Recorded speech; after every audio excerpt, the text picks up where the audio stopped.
नमस्कार।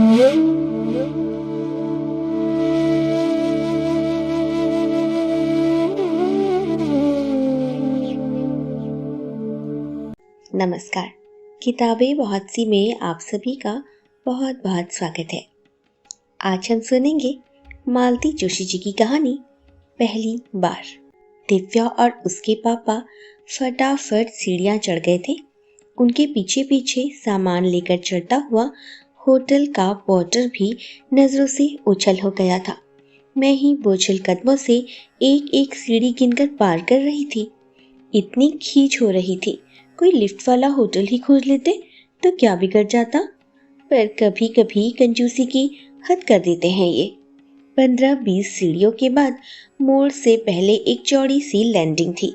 वहीं खड़े होकर थोड़ा सुस्ताने का इरादा किया तो देखा वहां पहले से ही कोई खड़ा है। शायद मेरे विलंबित आरोहण के कारण बेचारे को जबरदस्ती यह विश्राम करना पड़ा है। क्षमा याचना की मुद्रा में मैंने हंसकर देखा तो देखती ही रह गई। स्मृति की कोई किरण वहां भी कौंध गई होगी, क्योंकि दूसरे ही क्षण आश्चर्य वहां भी मुखर हो उठा।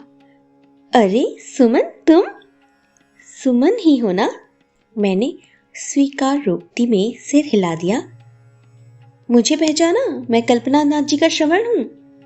पहचान तो लिया था, पर इतने दिन हो गए हैं ना, इसी से एकदम।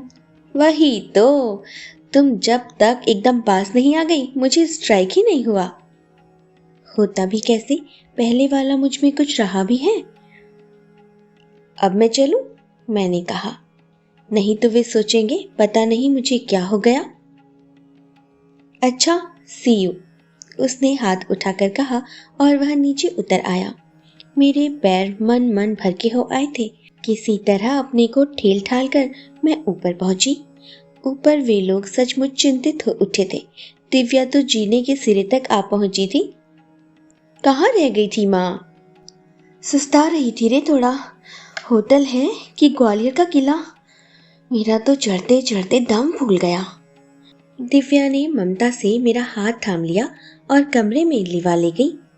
श्रीमान जी आराम से आराम कुर्सी पर लेटकर अपनी थकान मिटा रहे थे। सामने वाली दूसरी कुर्सी पर मैं धंस गई। सांस धोखने की तरह चल रही थी। आंखें मूंद कर लेटी रही थी मैं। यह कुछ पूछ रहे थे, पर उत्तर देने लायक शक्ति भी मुझ में शेष नहीं थी। लेकिन बस मुश्किल से 5-7 मिनट और मैं हड़बड़ाकर उठ खड़ी हुई। अपनी चाबियां टटोलते हुए मैंने कहा, दिव्या, बाथरूम में देख तो, नल आ रहा होगा, नहा लूंगी, तभी जाकर सफर की थकान उतरेगी। नहा लेना, ऐसी भी क्या जल्दी है, चाय तो ले लो पहले, इन्होंने कहा। आपकी चाय का पता नहीं किस जन्म में आएगी, मैं भुनभुनाकर बोलने लगी और कपड़े लेकर बाथरूम में चली गई। दरवाजा बंद करके सबसे पहले दीवार में लगे आईने में अपना प्रतिबिंब देखा। 36 घंटों के प्रवास से लस्त पस्त थका हारा रंग उड़ा अपना चेहरा देखते ही मुझे रोना आ गया। क्या आज ही इसी समय उसका सामना होना जरूरी था? क्या सोचा होगा उसने? जरूर एक राहत की सांस ली होगी। वर्षों पहले लिए गए अपने निर्णय पर ही अपनी पीठ ठोक ली होगी। फिर तो जैसे एक जिद सी सवार हो गई मुझ पर। देर तक बैठी मैं नहाती रही, मल मल कर बालों की गर्द धोती रही, ठंडे पानी के छींटे दे देकर चेहरे की मुर्दानी मिटाती रही। दरवाजे पर दस्तक न होती तो पता नहीं कितनी देर मैं और नहाती। मन को जैसे संतोष ही नहीं हो रहा था। बाहर आकर देखा तो चाय आ चुकी थी और सब लोग मेरा इंतजार कर रहे थे। मैं सीधे ड्रेसिंग टेबल के सामने जाकर बैठी और कहा, दिव्य, जरा मेरा कंगा तो देना, चाय तो पीली होती, पहले ही ठंडी हो रही है, इन्होंने कहा। बस 1 मिनट में आई, देर ही कितनी लगती है, मुट्ठी भर तो बाल है, कोई आ जाए तो कितना खराब लगता है। कोई नहीं आता बाबा, मैंने कल के लिए ही रखा है। एक दिन पहले आने का उद्देश्य ही यही था कि सफर की थकान मिट जाएगी, इसलिए अव्वल तो कोई आएगा नहीं, और भूले भटके अगर आ भी गया तो वे लोग दिव्या को देखेंगे, तुम्हें नहीं। तुम्हें भूतनी सी बैठी रहूं? मैंने कहा और कंगा उठाकर फेंक दिया। यह उठकर मेरे पास चले आए। एक प्याली में चाय उड़ेल कर जबरदस्ती मेरे होठों से लगाते हुए बोले, बेकार स्मार्ट बनने की कोशिश मत करो, चाय पी लो पहले। बिना चाय के तुम्हारी हालत कैसी हो जाती है मैं खूब जानता हूँ। मजबूरन पीनी ही पड़ी और सच कहूँ तो बड़ा अच्छा भी लगा। रेलवे स्टेशंस की पीनियल चाय पीते पीते तो मैं उब गई थी। हमारी यह मान मनोबल शुरू होते ही दिव्या समझदारी से बाथरूम में खिसक गई थी, इसलिए इनकी नजरों में छिपी शरारत भरी हंसी को चुपचाप झेल गई थी मैं। मन कुछ हल्का हो आया था। उसी प्रसन्न मुद्रा में मैंने गुनगुनाते हुए अपनी केश सज्जा पूरी की, मुनासिब सा मेकअप किया और सूटकेस खोलकर बैठ गई। क्या पहनूं? कुछ समझ नहीं आ रहा था।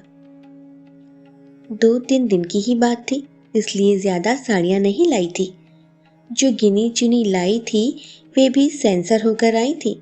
उन्हें उलट पुलट कर देखा और लड़कियों पर इतनी खींच हो गई कि पूछो मत। प्रिया तो सचमुच बहुत ज्यादा बांसिंग करने लगती है, इतनी दखल अंदाजी कि मैं तो तंग आ जाती हूँ। इस साड़ी में तुम फटी लगती हो, इस साड़ी का रंग गॉडी है, यह कूड है, यह तो बहुत ओल्ड फैशन है, वगैरह वगैरह। लोग ठीक ही कहते हैं, लड़कियां बड़ी हो जाएं तो माँ का पहनना ओढ़ना छूट जाता है। घर में साड़ियों की अलमारी भरी पड़ी है, पर साथ आई है वही 2-3 सिल्क, एक लखनवी चिकन, एक चंदेरी जरी, एक फूल वॉयल। इस तरह मेरा सूटकेस जमाया गया है। हताश होकर मैंने ढक्कन गिरा दिया। फिर दाढ़ी बना रहे थे, चौंक कर बोले, क्या हुआ? कुछ नहीं, थक गई हूँ, थोड़ी देर लेटूंगी। अब आई ना रास्ते पर, वही तो मैं सोच रहा था कि इतने लंबे सफर के बाद तुम में इतनी फुर्ती कैसे बाकी है। अपने कष्ट साध्य जूड़े की परवाह न करते हुए मैं पलंग पर लेट गई। उसी समय दिव्या नहाकर निकली। पापा, अब आप भी निपट लीजिए, मैंने कपड़े रख दिए हैं। मैं विस्मय विमुग्ध सी अपनी ही बिटिया को निहारती रह गई। उसके काले घने बाल सारी पीठ पर फैले हुए थे, उनसे टप टप मोती की सी बूंदें टपक रही थी।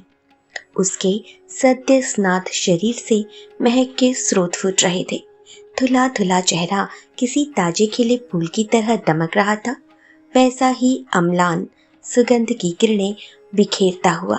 उसका यह भीगा भीगा रूप अब पलक निहारते हुए मैं सोच रही थी, कहाँ खो जाती है चेहरे की यह ताजगी, यह निश्चल हंसी, आंखों की यह लजीली स्वप्निलता, देह की यह कमनीयता। समय का निर्मम लुटेरा सब कुछ छीनकर कहाँ ले जाता है, क्यों ले जाता है?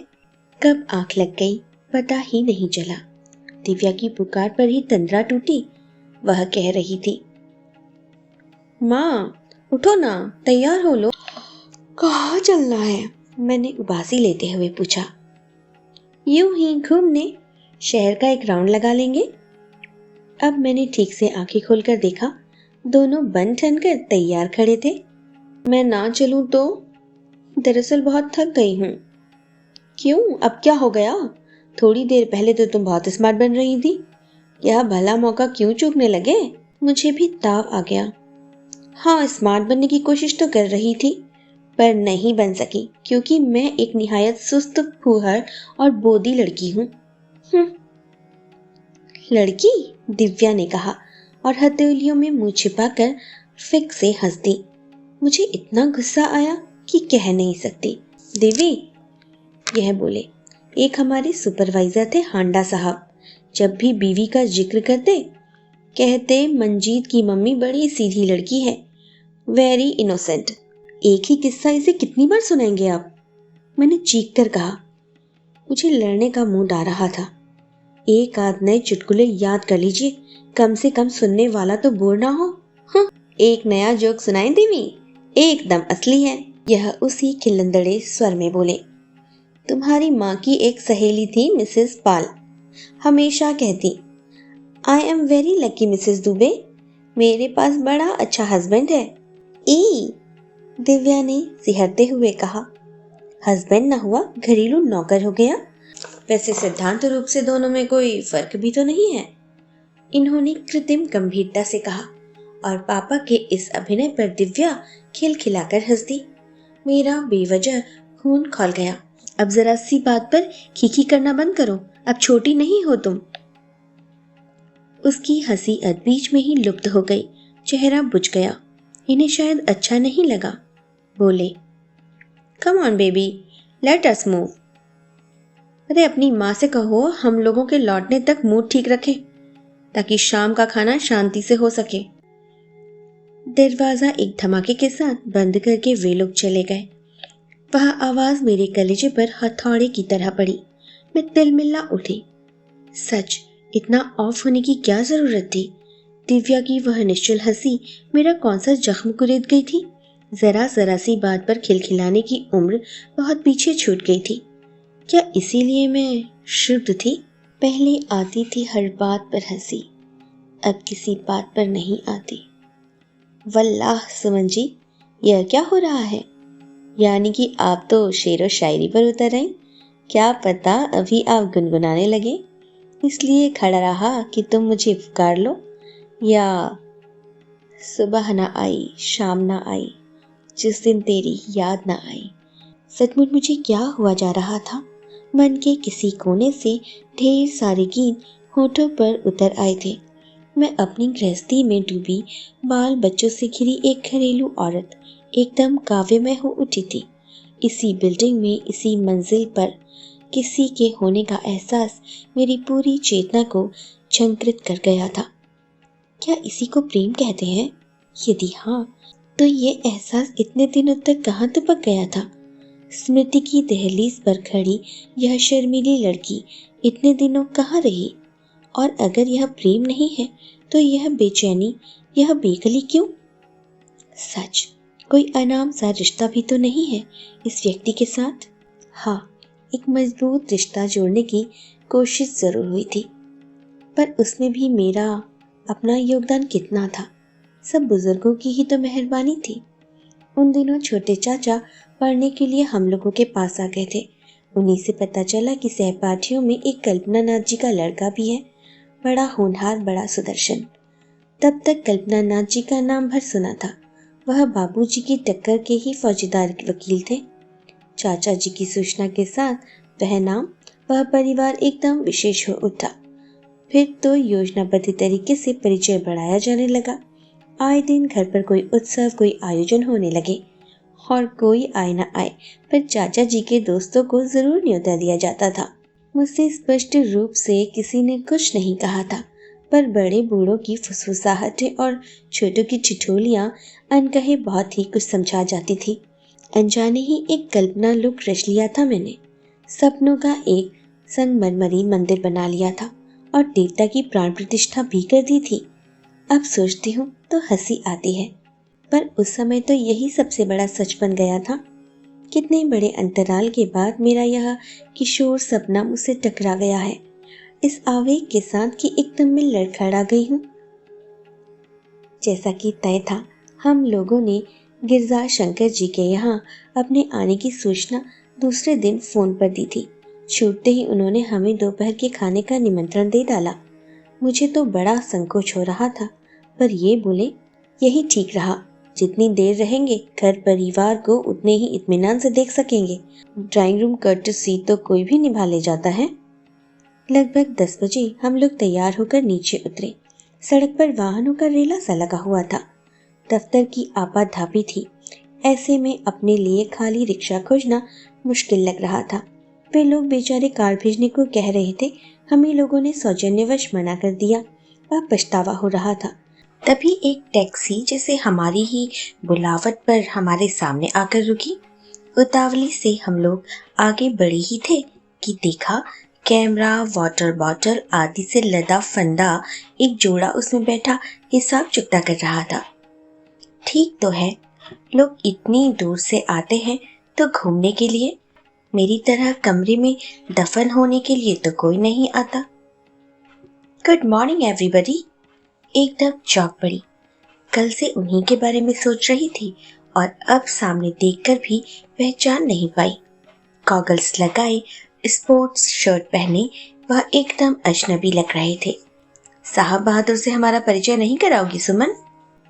एक बार फिर चौंक पड़ी मैं और फिर औपचारिकताओं का दौर शुरू हो गया, पर मेरा मन उनमें कहीं नहीं था। मैं तो मुग्ध होकर उस चंपा वर्णी महिला को देख रही थी जो उसकी बगल में खड़ी थी। कितने स्मार्ट, कितने युवा लग रहे थे दोनों। समय का कारवां जैसे उन्हें बिना छुए ही गुजर गया हो। नीता, सुमन के पिताजी और डैडी कोलीग्स थे। They were very very good friends also.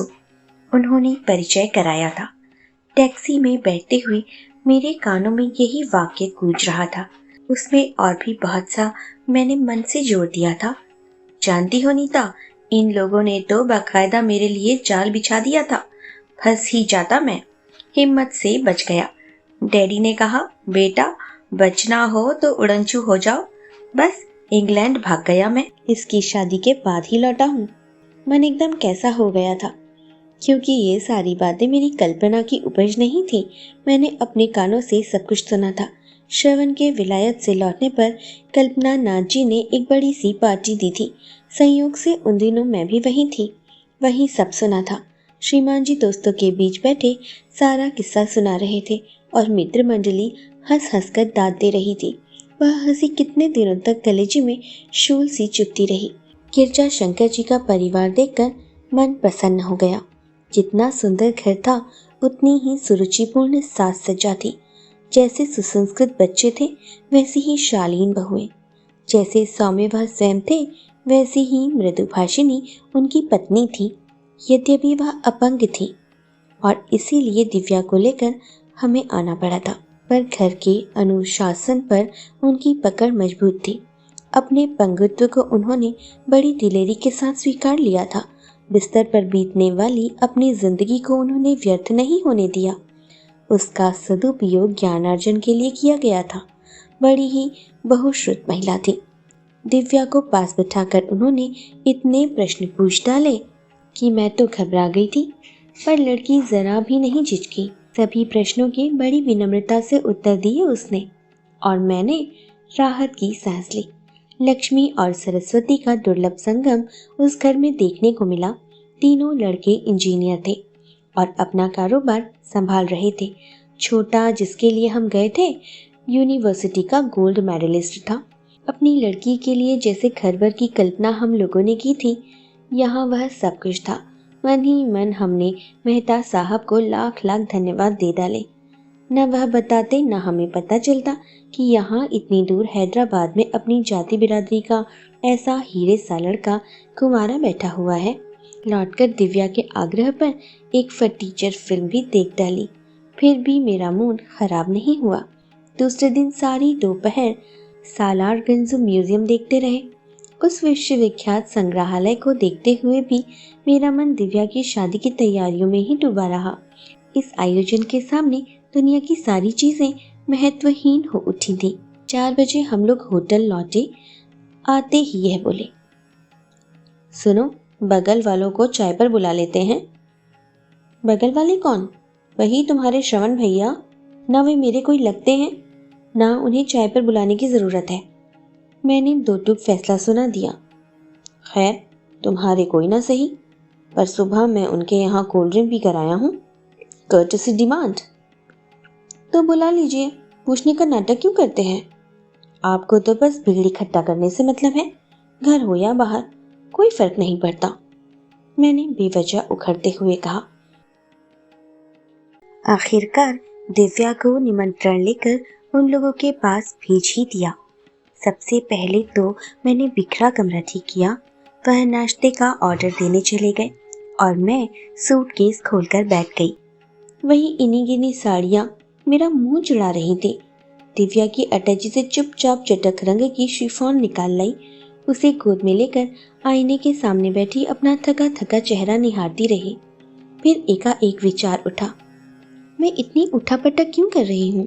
जब यह शरीर इतना बेडौल नहीं था, चेहरा ऐसा कांतिहीन नहीं था, बालों में ये चांदी के तार नहीं थे, तब भी तो यह शख्स नहीं रिझा था। फिर अब इतनी व्यग्रता क्यों? इस विचार के आते ही जैसे सारा तनाव समाप्त हो गया। एकदम हल्की हो आई मैं। रोज की तरह हाथ मुंह धोकर बैठ गई। साड़ी बदलने तक की जरूरत नहीं समझी। दिव्या जो गई तो उन लोगों को साथ लेकर ही लौटी। नाश्ता करते हुए उन्होंने कहा, हुसैन सागर देखने का प्रोग्राम था, आप लोग भी चलिए ना, मजा आएगा। हम लोग तो थक गए हैं, यह बोले। खासकर श्रीमती जी का घूमने का कोटा आज का खत्म हो गया है। हाँ, आप दिव्या को जरूर ले जाइए। वह तो एकदम खिलक उठी। जब तक सब लोग चाय पीते रहे वह तैयार भी हो ली। वही चटक जामुनी शिफॉन उसने पहनी थी, उस पर ऐसी फब रही थी कि लगा कहीं मेरी ही नजर न लग जाए उसे। उन लोगों के जाते ही मन अकारण उदास हो गया। उन लोगों को बेकार में बोर करने की क्या जरूरत थी। मैंने अपनी खींच इन पर उतारते हुए कहा, हुसैन सागर कहीं भागा तो नहीं जा रहा था? दिव्या बाद में भी देख लेती। कुछ देर तक वह मुझे घूरते रहे, फिर गंभीर स्वर में बोले, थोड़ा दिल दिमाग मैं भी रखता हूँ सुमन। मुझे क्या एकदम बेवकूफ़ी समझ लिया है तुमने? लड़की बेचारी बोर हो रही थी इसलिए भेज दिया। लेकिन लेकिन क्या? लेकिन तुम्हें इतना संकोच क्यों हो रहा है? वे लोग क्या हनीमून ट्रिप पर आए हैं? हाई स्कूल में पढ़ने वाला लड़का घर छोड़कर आए हैं वो, पता है? और दिव्या बार बार तो इतनी दूर नहीं आ सकती। जो देखना चाहती है देख लेने दो। मतलब से रिफ्यूजल आ गया है, इन्होंने सपाट स्वर में कहा और मुंह फेर लिया। अच्छा, जहां गए थे देखने। मस्तिष्क जैसे एकदम सुन्न हो गया। मुंह बाय मैं उन्हें देखती रही। बाद में उसी सपाट स्वर में वे मुझे बताते रहे कि कैसे सुबह गिरजाशंकर जी का फोन आया था, कैसे वह लड़के की बेखुदगी के लिए क्षमा याचना करते रहे। कानों से उनके शब्द टकराते रहे। झेलती रही, पर पल भर में यह सुंदर शहर मेरे लिए नरक से भी बदतर हो गया। लगा अभी इसी क्षण यह दम घुटू वातावरण से निकल पड़ूं। रिजर्वेशन जाए भाड़ में, मैं जरा बाजार तक हो आता हूँ। इनका स्वर अब एकदम सामान्य सा था। प्रिया और कपिल के लिए कुछ लेता आऊंगा, तुम लोग सामान समेट कर रखना, गाड़ी सुबह 7 बजे चल देती है। मैंने कोई उत्तर नहीं दिया, उन्हें शायद अपेक्षा भी नहीं थी। चुपचाप उठकर चल दिए। मैं मन ही मन सूटकेस में रखी अपनी उस निधि को टटोलती रही जो मैं इनसे छिपा कर लाई थी। सब कुछ ठीक ठाक हो जाता तो मेरा इरादा लगे हाथ शगुन कर लेने का भी था। अंगूठी तक ले आई थी मैं। कमरे का एकांत जब असहनीय हो उठा तब मैं बाहर गैलरी में आकर खड़ी हो गई। नीचे सारी सड़क रोशनी में नहाई हुई थी। बाजार इंद्रधनुषी प्रकाश किरणों से जगमगा रहा था। सभी तरह के वाहनों की रेलम पेल मची हुई थी। एकदम उत्सव का सा वातावरण था। खड़े खड़े पांव दुख गए थे, फिर भी मैं वहीं पर खड़ी साइन बोर्ड्स पढ़ती रही। कमरे की स्तब्धता में लौटने की हिम्मत नहीं थी मेरी। लंबी प्रतीक्षा के बाद उनकी टैक्सी सामने आकर रुकी। श्रवण के साथ दिव्या को उतरते देखा और एक अजीब सा विचार मन में कौंध गया। उस दिन होटल की सीढ़ियां चढ़ते ही इसका सामना हो गया था। फिर गिरजाशंकर जी के यहाँ जाते हुए भी यह किसी अपशगुन की तरह सपत्नी सामने खड़ा हो गया। मुझे तभी समझ लेना चाहिए था। मेरे जीवन का पहला सपना था, वह भी टूटा हुआ। दिव्या के सपने कैसे सार्थक होने देता। Hi mama, you missed a lot. Divya कूदती फांदती सबसे पहले ऊपर चढ़ आई थी और चहक रही थी। इतनी प्यारी साइट थी माँ कि उठने का मन नहीं हो रहा था। सनसेट तो इतना वंडरफुल था, सच मम्मा आप लोगों को जाना चाहिए था। अरे तो इसमें इतना अफसोस करने की क्या बात है? अगली बार मम्मी पापा को अपनी गाड़ी में ही सब जगह घुमा देना बस। सूरज तो अभी बहुत दिनों तक उगता डूबता रहेगा। यह आवाज श्रवण की थी। वे दोनों कब पास आकर खड़े हो गए पता ही नहीं चला।